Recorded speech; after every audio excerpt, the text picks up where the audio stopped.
ನಮಸ್ತೆ ರೈತ ಬಂದವರೇ. ರಾಮಕೃಷ್ಣ, ಬಾವಿಕೆರೆ ಗ್ರಾಮ, ತರೀಕೆರೆ ತಾಲೂಕು.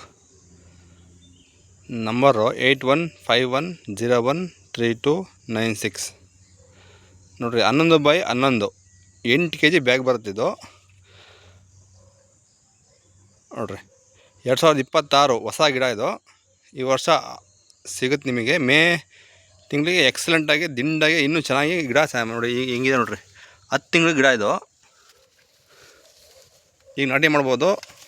ಈಗಾದರೂ ಬುಕ್ ಮಾಡ್ಕೊಬೋದು. ಮೇ ಜೂನಲ್ಲಿ ನಿಮಗೆ ಎಕ್ಸಲೆಂಟ್ ಗಿಡ ಸಿಗುತ್ತೆ. ನೋಡಿರಿ ಗಿಡ ಹೆಂಗಿದೆ ಅಂತ ಹೇಳಿದ್ರೆ, ದಿಂಡಾಗಿ ತೋಟದಲ್ಲಿ ಬಿಸಿಲು ಅರ್ಧ ನೆರಳು ಅರ್ಧ ಬಿಸಿಲಲ್ಲಿ ಚೆನ್ನಾಗಿ ಬಂದಿದೆ. ಹೆಲ್ತಿಯಾಗಿದೆ ಗಿಡ, ಆರೋಗ್ಯವಾಗಿದೆ. ನೋಡಿರಿ ಎಷ್ಟು ನೀಟಾಗಿದೆ ನೋಡಿರಿ ಗಿಡಗಳು. ಸೆಲೆಕ್ಷನ್ ಗಿಡ ನೋಡಿರಿ, ಫ್ಲ್ಯಾಟ್ ಫುಲ್ ಇದೆ. ಈ ಸರಿ ನಾನು ನಿಜವಾದ ಫ್ಯಾಕ್ಟ್ ಹೇಳ್ತೀನಿ. ಒಂದು 3-4 ವರ್ಷ ಹಿಂದೆ, ಒಂದು 3-4 ವರ್ಷದ ಕಂಟಿನ್ಯೂಟಿ ಅಡಿಕೆ ಗಿಡ ಸ್ವಲ್ಪ ದೊಡ್ಡ ಮಟ್ಟದಲ್ಲಿ ನೆಡೋಕ್ಕೆ ಶುರು ಮಾಡೋದು ರೈತರು. ಹಾಗಾಗಿ ರೈತರು ಪ್ಯಾಕೆಟ್ ಮಾಡಿ ಜಾಸ್ತಿ ಪ್ಯಾಕೆಟ್ಗಳನ್ನು ಮಾಡಿ, ಮಳೆ ಸ್ವಲ್ಪ ಕಮ್ಮಿ ಆಗಿದ್ದರಿಂದ ಗಿಡಗಳು ಯಾರು ತಾಣಕ್ಕೆ ಹಿಂದೆ ಮುಂದೆ ನೋಡಿದ್ರು. ಹಾಗಾಗಿ ಗಿಡಗಳು ಸೇಲ್ ಆಗಲಿಲ್ಲ. ಹಾಗಾಗಿ ರೈತರು ಏನು ಮಾಡಿದ್ರು, ಗಿಡಗಳನ್ನು ಮಾಡೋದನ್ನೇ ಬಿಟ್ಬಿಟ್ರು. ಕೆಲವರು ರೋಟ್ರಿ ಹೊಡೆದ್ರು, ಕೆಲವರು ಕಡು ಬಿಸಾಕೋರು, ಕೆಲವರು 5 ರೂಪಾಯಿ 10 ರೂಪಾಯಿ ಗಿಡ ಫ್ರೀಯಾಗಿ ಕೊಟ್ಬಿಟ್ರು. ನಮ್ಮ ತುಂಬ್ಕೊಂಬರಿ ಒಬ್ಬರು ಗಿಡ ಬೇಕಂತ ಬಂದರೆ ಒಂದು ಪಾರ್ಟಿಗೆ 10 ಜನ 15 ಜನ ಸೇರ್ಕೊಂಬಿಡೋರು.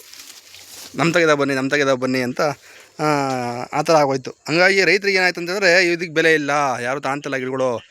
ಹಾಗಾಗಿ ಅಡಿಕೆ ಸಸಿ ಮಾಡೋದೇ ಬಿಟ್ಬಿಟ್ರು. 2024-25ರಲ್ಲಿ ನಾನು ಗೋಟ್ ತಗೊಂಡು ಬುಕ್ಕಬುದ್ದಿಗೆ ಹೋಗ್ಬೇಕಾದ್ರೆ ಬೈದರು, ಯಾಕೆ ತಾಂತಿದ್ದೀಯ ಗೋಟು, ಊರೊಳಗೆ ತುಂಬ ಗಿಡಗಳಿದ್ದಾವೆ, ಸೇಲಾಗ್ತಿಲ್ಲ, ಇರೋ ದುಡ್ಡನ್ನು ಕಳ್ಕೊಂತೀಯ ಅಂತ ಒಬ್ಬ ರೈತರು ಒಳ್ಳೇದಕ್ಕೇ ಹೇಳಿದ್ರು. ನನಗೆ ಮನಸ್ಸು ತಡಿಲಿಲ್ಲ.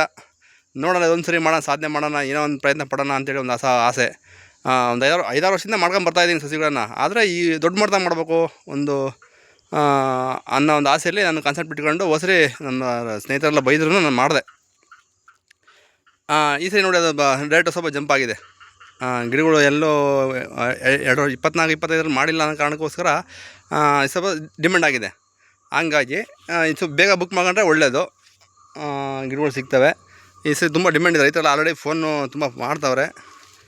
ಗಿಡನೂ ಚೆನ್ನಾಗಿದೆ. ಗಿಡಗಳು 8 kg ಬ್ಯಾಗು ನೋಡಿರಿ. ದಿಂಡು ಹೆಂಗಿದೆ ಅಂದರೆ ಗಿಡ ಸಕ್ಕತ್ತಾಗಿದೆ. ನಮಗೆ ಆಶ್ಚರ್ಯ ಆಗ್ತಿದೆ, ಈ ರೇಂಜಿಗೆ ನಾನು ಬೆಳೆಸಿಲ್ಲ ಅಂತ ಖುಷಿ ಆಗ್ತಿದೆ ಅಲ್ವಾ. ನಾನು ಯೂಟ್ಯೂಬಲ್ಲಿ ನಾನು ಅಪ್ಲೋಡ್ ಮಾಡ್ತೀನಿ ವೀಡಿಯೋನ ನೋಡಿ. ತುಂಬ ಚೆನ್ನಾಗಿದೆ ಗಿಡಗಳು, ಹೆಲ್ತಿಯಾಗಿದೆ, ಆರೋಗ್ಯವಾಗಿದೆ. ನೋಡಿ ಗಿಡ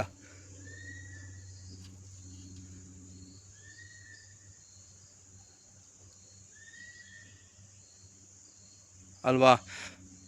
ನಾನು ಏನು ಹೇಳಿದ್ದೀನಿ ಅದೇ ಥರ ಗಿಡ ಇರುತ್ತವೆ. ನಾನು ಈ ಬೇರೆ ಯಾವುದೋ ಹಳೆ ಫೋಟೋಗಳು ಹಾಕೋದು ಆ ಥರದ್ದಿಲ್ಲ. ಅಂಥದ್ದೆಲ್ಲ ಮೇಕಪ್ಪೆಲ್ಲ ಮಾಡೋಕ್ಕಾಗಲ್ಲ, ಮಾಡೋಕ್ಕೆ ಹೋಗೋದಿಲ್ಲ ನಾವು. ಹಂಗಾಗಿ ನೋಡಿ ಗಿಡ ಎಂದು ಎಕ್ಸಲೆಂಟಾಗಿ ದಿಂಡಾಗಿ ನೋಡಿರಿ. ಗರಿ ಯಾವ ರೀತಿ ಬರ್ಬೇಕಂತೇಳಿದ್ರೆ ಈ ರೀತಿ ಬರಬೇಕು ನೋಡಿರಿ. ಈ ರೀತಿ ಬಂದಾಗ ಏನಂದರೆ ಬಡ್ಡೆ ದಪ್ಪ ಇರುತ್ತೆ, ಬಿಸಿಲಿಗೆ ವಾತಾವರಣಕ್ಕೆ ತಡ್ಕೊಳುತ್ತೆ ನೋಡಿರಿ. ಇಷ್ಟೇ ಹೈಟ್ ಇದೆ ನೋಡಿರಿ ಅಲ್ವಾ. ಗರಿಗಳು ಯಾವತ್ತೂ ಈ ಥರನೇ ಬಿಡಿಯಾಗಿ. ಆಮೇಲೆ ನೋಡಿರಿ, ಒಂದು ಸಾಲಲ್ಲಿ 2 ಪ್ಯಾಕೆಟ್ ಇಟ್ಟಿದ್ದೀನಿ ನಾನು. ಗಾಳಿ ಬೆಳಕು, ಗಾಳಿ ಆಡಬೇಕು, ಚೆನ್ನಾಗಿ ನೀರು ಬೀಳಬೇಕು, ಮುಖ್ಯವಾಗಿ ಬಿಸಿಲು ಬೀಳಬೇಕು. ಆವಾಗ ಏನಾಗುತ್ತೆ, ವಾತಾವರಣಕ್ಕೆ ಹೊಂದ್ಕೊಳ್ಳುತ್ತೆ ಗಿಡಗಳು. ಕೆಲವರು ಏನು ಮಾಡಿಬಿಡ್ತಾರೆ, ಹತ್ರ ಇಟ್ಬಿಟ್ಟು ಸೋಲೆ ಹಂಗೆ ಉದ್ದು ಹೈಟಾಗಿ 2-3 ಅಡಿ ಬೆಳೆದ್ಬಿಡುತ್ತೆ ಗಿಡಗಳು. ಅದು ಸರಿಯಾಗಲ್ಲ. ನಮಗೆ ಈ ಥರನೇ ಇರಬೇಕು ಗಿಡಗಳು. ರೈತರಿಗೆ ಕೊಟ್ಟರೆ ಒಳ್ಳೆ ಗಿಡ ಕೊಡಬೇಕು, ಒಳ್ಳೆ ತಳಿ ಕೊಡಬೇಕು. ಇದು ಬುಕ್ಕಂಬುದೇ ನಾಟಿ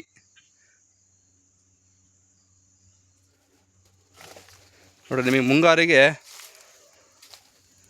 ತುಂಬ ಚೆನ್ನಾಗಿ ಇನ್ನೂ ದಿಂಡಾಗಿ ಇರ್ತವೆ ಗಿಡಗಳು. ಆದಷ್ಟು ಬೇಗ ಬುಕ್ ಮಾಡ್ಕೊಳ್ಳಿ. ನನ್ನ ಹತ್ರ ಇದೆ ಅಂತ ಹೇಳ್ತಾರೆ ನನ್ನ ಗಿಡಗಳು. ರೈತರು ಕಮರ್ಷಿಯಲ್ಲಿಗೆ ದುಡ್ಡಿನಾಸೆಗೆ ಹೇಳ್ತಾರೆ ಅಂತ, ಅದೆಲ್ಲ ಫ್ಯಾಕ್ಟು. ಗಿಡಗಳು ಎಲ್ಲೋ ಸಿಗ್ತಿಲ್ಲ, ಬೇಜಾರಾಗಬೇಡಿ ಈ ಥರ ಹೇಳ್ತಾರೆ ಅಂತೇಳಿ ಇರೋ ಫ್ಯಾಕ್ಟ್ ಹೇಳ್ತಾ ಇದ್ದೀನಿ. ಆದಷ್ಟು ಬೇಗ ಬುಕ್ ಮಾಡ್ಕೊಂಡ್ರೆ ಒಳ್ಳೆಯದು. ಮೇ ಜೂನಲ್ಲಿ ನಿಮಗೆ ಎಕ್ಸಲೆಂಟ್ ಗಿಡ ಸಿಗುತ್ತೆ. ಒತ್ತಿ ಹೇಳ್ತಾರೆ ಅಂದರೆ ಬೇಜಾರಾಗಬೇಡಿ ದಯವಿಟ್ಟು. ನೋಡಿ, ನಿಮ್ಮಿಷ್ಟ. ನಾವು ಒತ್ತಾಯ ಮಾಡುವಂತಿಲ್ಲ, ಮಾಡೋದು ಇಲ್ಲ